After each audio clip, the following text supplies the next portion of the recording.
Today, we are pulling back the curtain on the most influential library in human history. We're going to get into the incredible story of debate, faith, and how a collection of ancient texts became the Bible that we all know today. So think about it. The Bible has shaped entire cultures, it started wars, and it's inspired billions of people.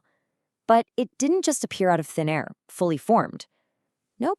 It was put together over centuries through this fascinating, sometimes messy process of community use, intense debate, and some really big decisions. So let's dive in and trace that incredible story. All right, to even begin to get our heads around how the Bible was formed, we first need to completely rethink what that word, Bible, actually means. And the answer, well, it might surprise you. You know, the word Bible itself gives us the first clue. It comes from the Greek phrase ta biblia, which literally means the books, plural. So right from the start, we're not talking about a single book. We're talking about an anthology, a library filled with poetry, history, letters, and visions, all written by tons of different authors over hundreds of years. Seeing it as a curated library, that is the key to understanding how it all came together.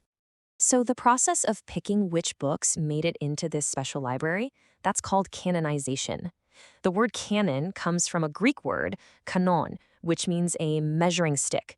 And that's exactly what early faith communities needed, a measuring stick to figure out which texts were truly authoritative, which ones they could build their entire belief system on.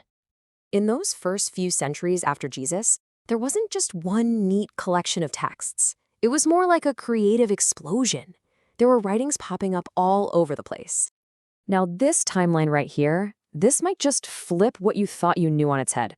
Most people just assume the Gospels, Matthew, Mark, Luke, and John, were written first. But look closer.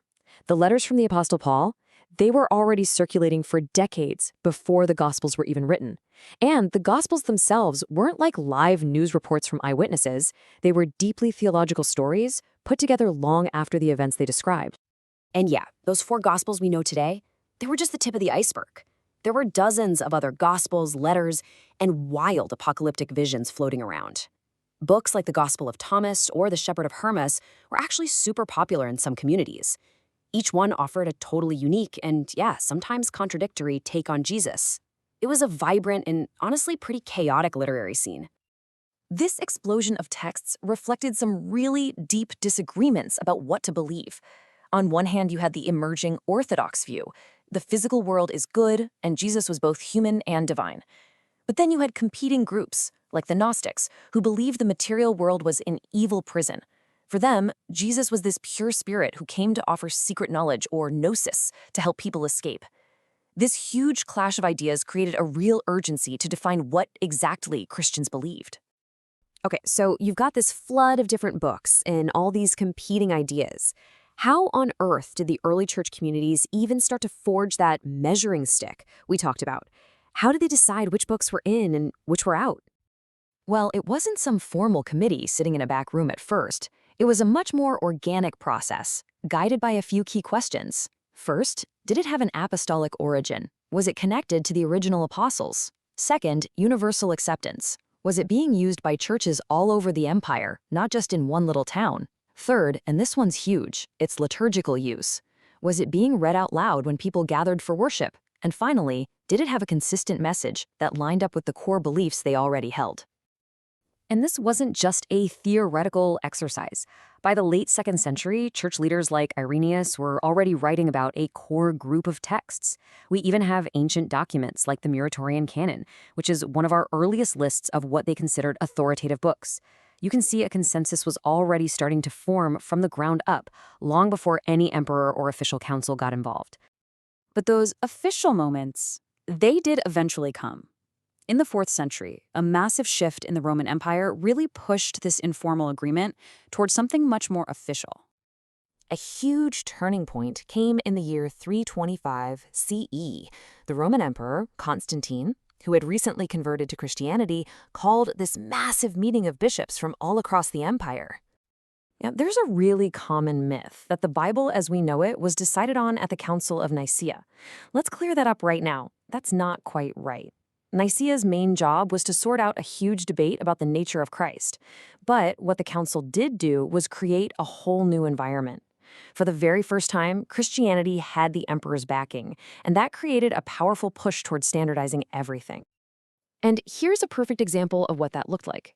After the council, Constantine ordered 50 deluxe state-sponsored copies of the scriptures for the churches in his new capital. Just think about that. The decision of which books went into those 50 official copies had a massive impact on which texts were seen as essential from then on, especially the four Gospels we know. At the same time, you had these incredible Christian scholars playing a huge part.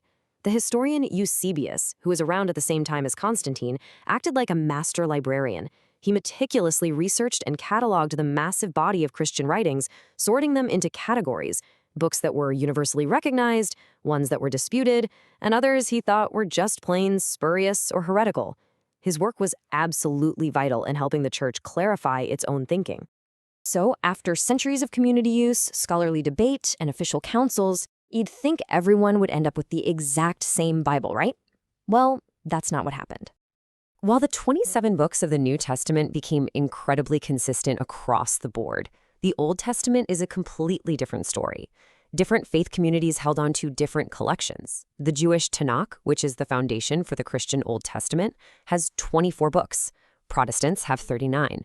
Roman Catholics have 46, which includes books like Tobit and Maccabees, and Eastern Orthodox churches have the largest canon of all, with 51.